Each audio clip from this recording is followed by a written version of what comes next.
शुरू करते हैं नल अकेडमी 2.0 पे। आज वेब पढ़ाएंगे और ये वीडियो हमेशा चलता रहेगा एक दिन बीच करके।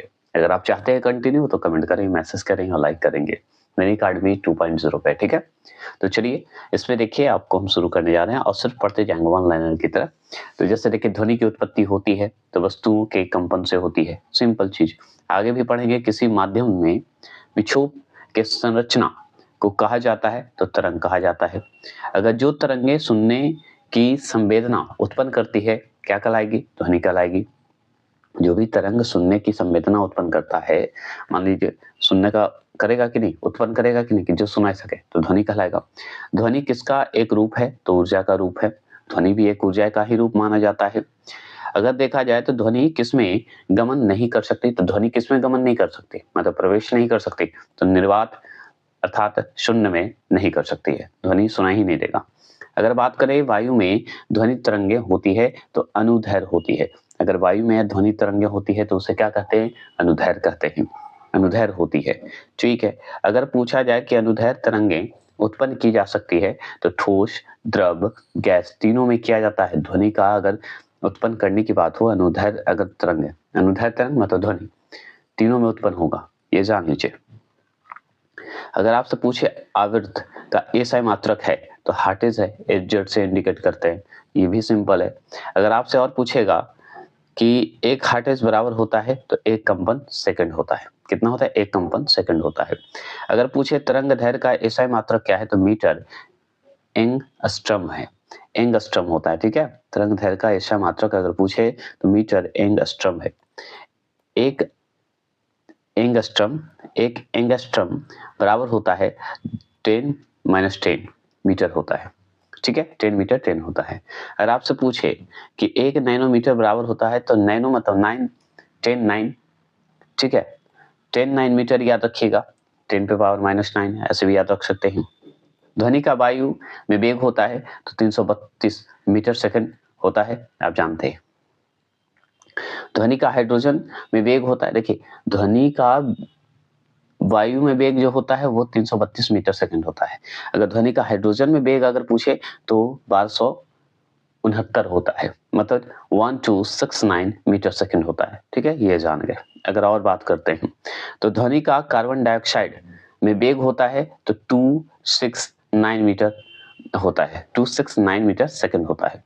अगर आपसे पूछे ध्वनि का भाप पूछे तो आप बताइएगा 100 डिग्री सेल्सियस में वेग होता है 405 मीटर सेकंड होता है। कितना होता है? 405 मीटर सेकंड होता है। अगर आपसे पूछे कि ध्वनि का अल्कोहल में वेग होता है तो 1260 होता है। क्या होता है? 1260 मीटर सेकंड स्क्वायर होता है। अगर आपसे पूछे कि ध्वनि का लोहे में वेग होता है तो हम बताएंगे 5130 मीटर सेकंड होता है। ठीक है, ये हम जान गए।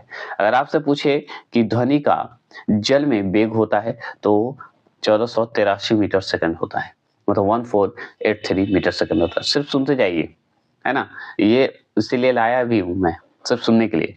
समुद्र जल में ध्वनि का वेग होता है तो क्या होता है? 1533 मीटर सेकंड स्क्वायर होता है, मतलब मीटर सेकंड होता है, सॉरी। पारे में ध्वनि का वेग अगर होता है तो 1450 होता है, मतलब 1450 मीटर सेकंड होता है। अगर पूछे कांच में ध्वनि का वेग अगर पूछे तो क्या बताएगा? 5640 मीटर सेकंड होता है, मतलब 5640 मीटर सेकंड होता है।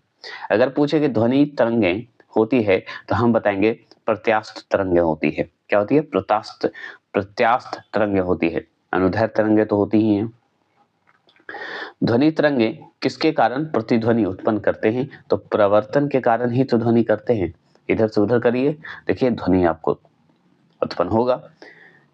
ध्वनि का वेग सबसे ज्यादा होता है तो इस्पात में होता है, मतलब ठोस पदार्थ में सबसे ज्यादा ध्वनि होता है। ऐसे होता तो तीनों में है लेकिन इस्पात में ज्यादा होता है।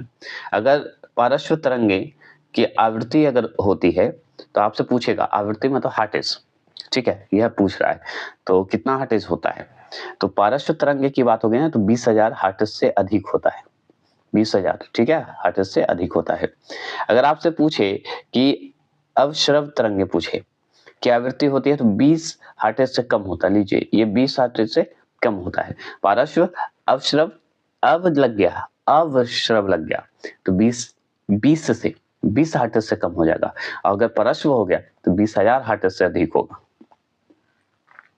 और एक और होता है, कमेंट बॉक्स में कर सकते हैं आप। अब देखिए 3000 तरंग दैर्ध्य, 3000 तरंग दैर्ध्य के प्रकाश की आवृत्ति होगी तो 1 गुणे 10⁻15 Hz होगा, हर्ट्ज में होगा, मतलब 1 गुना 10⁻15 हर्ट्ज होगा। 3000 अगर तरंग दैर्ध्य के प्रकाश की आवृत्ति अगर है तो, ठीक है। किसी औसत वयस्क व्यक्ति के लिए जो है ध्वनि का श्रव्य सीमा कितना होता है, तो 20 हर्ट्ज से लेकर 20,000 हर्ट्ज तक होता है।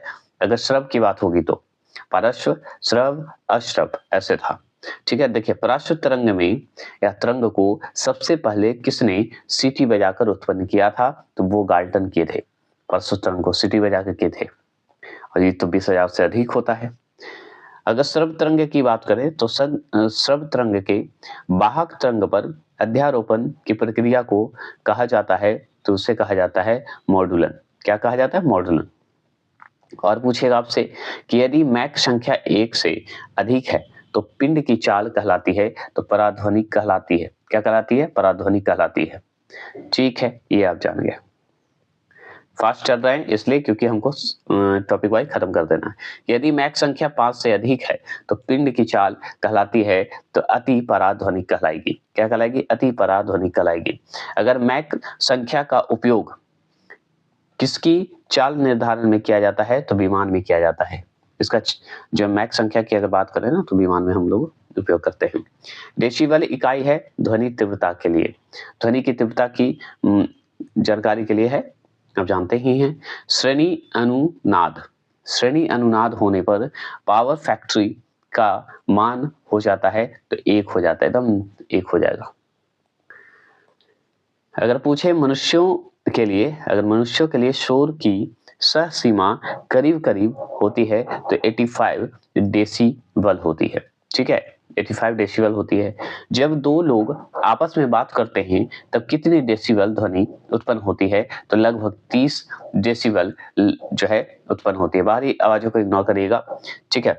देखिए दीर्घ रेडियो तरंगें पृथ्वी की किस सतह पर जो है किस सतह से परिवर्तित होती है, तो आयन मंडल से परिवर्तित होती है, ये जरूर ध्यान रखना है। अगर पूछे सोनोग्राफी में कौन सी तरंगे काम आती है, तो पार्श्व तरंगे काम आती है, ये जरूर ध्यान रखिएगा। थोड़ी बाहरी आवाज इग्नोर करना होगा क्योंकि बाहर कुछ काम कर रहे लोग।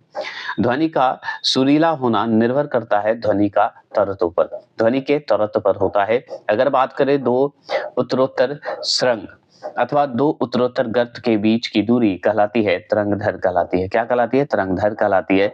अगर पूछे सर्वाधिक ऊर्जा वाली तरंगें दृश्य प्रकाश तरंगें होती है, ये जरूर ध्यान रखना है।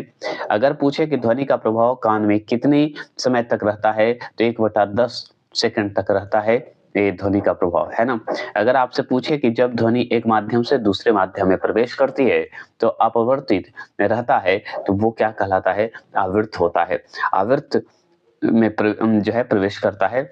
आप जानते ही हैं जब ध्वनि एक माध्यम से दूसरे माध्यम में प्रवेश करती है तो अपवर्तित रहता है, मतलब आवृत्त में रहता है ना।